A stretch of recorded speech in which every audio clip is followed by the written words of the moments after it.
छत्तीसगढ़ का क्या है बड़ा मुद्दा, लोग क्या मानते हैं, आइए उस सवाल पर भी देख लेते हैं क्या जवाब हमें मिला था। कौन से इशू हैं लोगों के बीच में सबसे ज्यादा इस वक्त जो जिनसे वो प्रेरित होते हैं।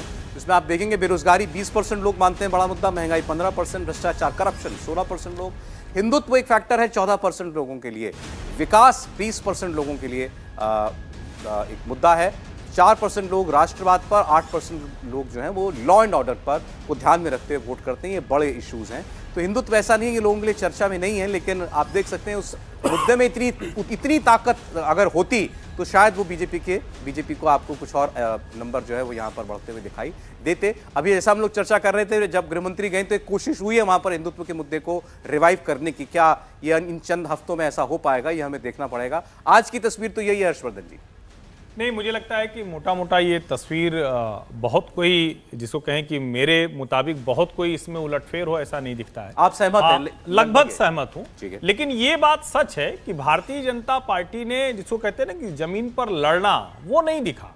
और कई बार हम कहते हैं कि चुनाव तो देखिए अंत में सेंटिमेंट पर जाता है। और जो मैं उस सर्वे के उस आंकड़े पर बात कर रहा था कि आप कितने लोग कांग्रेस के पक्ष में हैं, कितने भाजपा के, औसत वाला जो हिस्सा है अगर उसको आप नहीं अपने पास ले आ पा रहे हैं तो कैसे आप आगे बढ़ेंगे। लेकिन एक जो चीज होती है ना कि जमीन पर जब दो पार्टियां सिर्फ लड़ती हैं तो आमने सामने के नेता बहुत लड़ाई लड़ रहे होते हैं। हो सकता है कि उसका परिणाम हो, लेकिन ओवरऑल अगर कहें तो मैं राहुल जी से सहमत हूं कि भाजपा का सेंटीमेंट बहुत लो है। लेकिन अगर जिसको हम कहते हैं कि क्या भूपेश बघेल की सरकार ने काम कई ऐसे किए हैं तो उनके ऊपर ढेर सारे आरोप हैं, बहुत सी मुश्किलें हैं, उसको भाजपा कुछ भुना पाएगी तो शायद ये परिणाम ला पाएगी। आप चेहरे की बात बहुत हुई, लीडरशिप, बीजेपी ने अपनी लीडरशिप को या तो बैक नहीं किया या लीडरशिप बदली नहीं।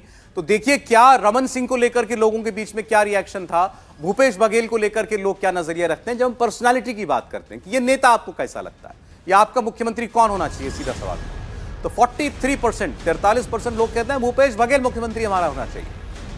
रमन सिंह के नाम पर 33% लोग हामी भरते हैं। 10% का गैप है देखिए भूपेश बघेल और रमन सिंह के बीच में। चौथा जब आप नाम आता है तो देखिए कितना 30% पीछे चले जाते हैं। टीएस सिंहदेव मात्र 4%, अरुण साहू केवल 3%। तो लड़ाई लोगों की नजर में, जहन में लड़ाई तो दो ही लोगों के बीच है, भूपेश बघेल और रमन सिंह के बीच, और रमन सिंह उसमें पिछड़ रहे हैं। अब ये सवाल तो लगातार बना रहेगा, इस पर बहुत बात हो गई इस पर। पार्टी अगर रमन सिंह को ही थोड़ा और पुश करके धक्का दे करके अपना चेहरा बनाती तो ये 33% क्या ज्यादा बढ़ता? नहीं सौरभ जी, ये बात बार बार हो रही है। रमन सिंह उतर रहे हैं, ये उतर के 33 पर पहुंचे हैं, इनके चढ़ने की गुंजाइश कम है।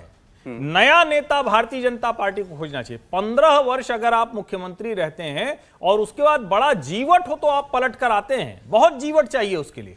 हम लोग ये सारी बात कर रहे हैं। और वो चेहरा खोजना 5 साल बहुत होता है कि चेहरा खोजने के लिए। या तो रमन सिंह ही इतनी ताकत दिखा देते तो आज हम बात कर रहे होते कि उनको आगे बढ़ाना चाहिए। रमन सिंह उस जगह से पीछे जा चुके हैं, वो ढलान पर है। अब उनको कितना भी कोशिश करके आप भूपेश बघेल के सामने खड़ा नहीं कर सकते। चलिए ये सर्वे है, अभी हमारा सर्वे कह रहा है छत्तीसगढ़ में कांग्रेस पार्टी की आसानी से सरकार बन सकती है, लेकिन थोड़ी और कंफर्टेबल होने के लिए और थोड़ी सी मेहनत जो है कांग्रेस को करनी पड़ेगी। बीजेपी के लिए दिक्कत छत्तीसगढ़ में बिल्कुल साफ साफ दिखाई दे रही है।